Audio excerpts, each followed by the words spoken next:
Right. So as after a couple months in Okinawa, Ralph and I are getting a reputation as the Americans who are coming in and giving good work to these hardcore Okinawans. Now, primarily we were pretty evenly matched, and we represented well. We basically got the better end probably 90% of the time, and the reputation of both he and I was growing very greatly, and my sensei was getting a lot of notoriety for these two American young guns that he had. He had us working on specific techniques. It's the philosophy of one focused strike is better than 100 uncoordinated blows.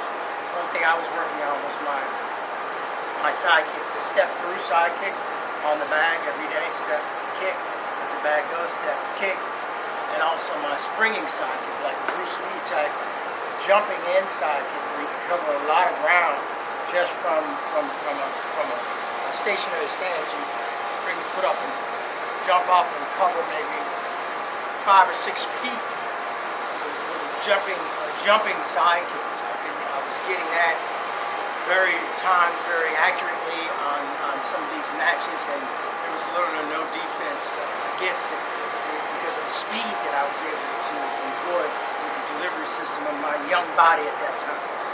Also, I had the stepping in, the side kick, step down, spin, and do the back kick. Like Benny Urquidez was a very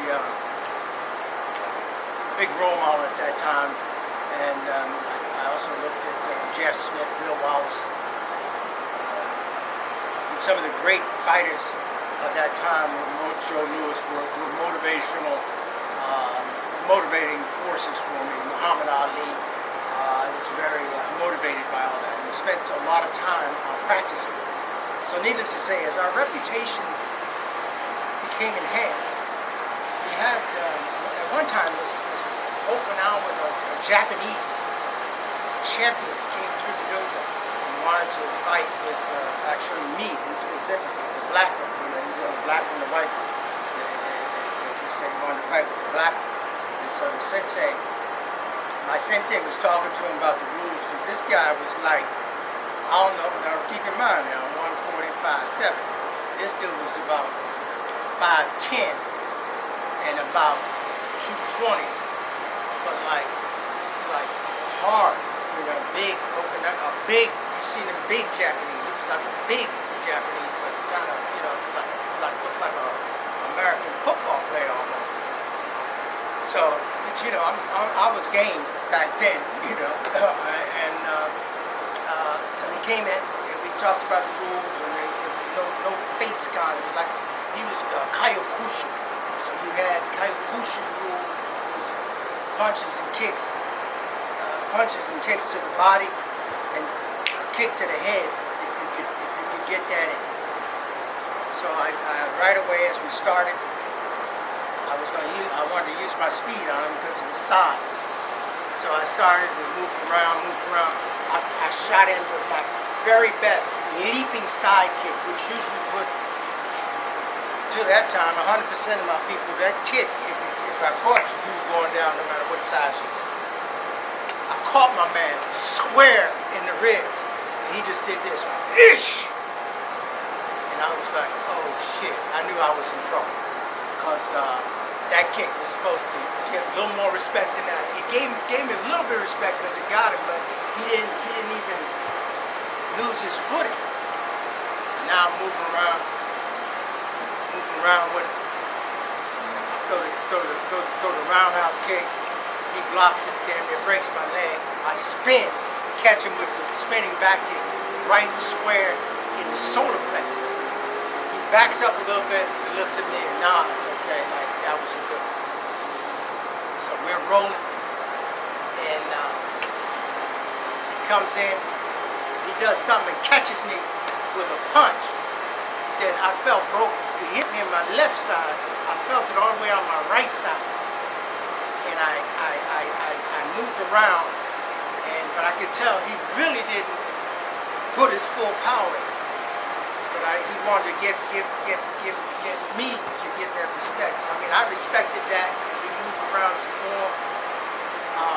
He came in with that same punch. I blocked it with my elbow and caught him with 3 times as hard as I could, right up in his chest. Bang! As he's coming forward. Bang!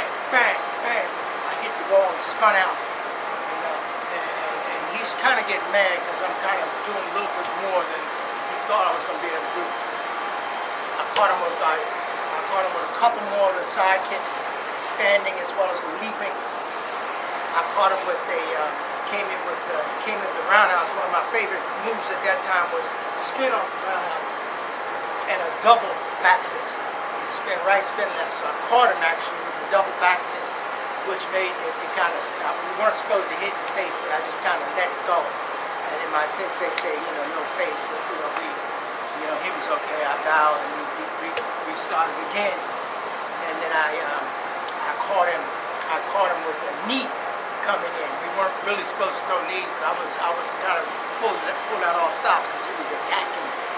And he's 220. He's attacking like a wild, he was like an animal. So then I threw a roundhouse kick. He caught my foot, slammed me to the ground, and grabbed my groin and pulled my cup. I had the cup on, but he pulled my cup so hard and crushed it. And then my sensei stopped it, but he was letting me know he could kill me. That was his way of letting me know that you're doing all this, but I can actually kill you. And I knew he could have killed me, because if it was a real fight, he could have pulled my nuts and sucked it. So they stopped it, he gave me the respect, but that was one of the most humbling and invigorating fights I had, because I knew in real life, he took me down with that.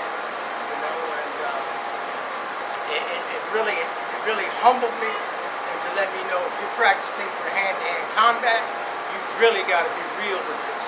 And so it took my training to another level. I never saw or sparred with him again, but that experience was something I'll never forget.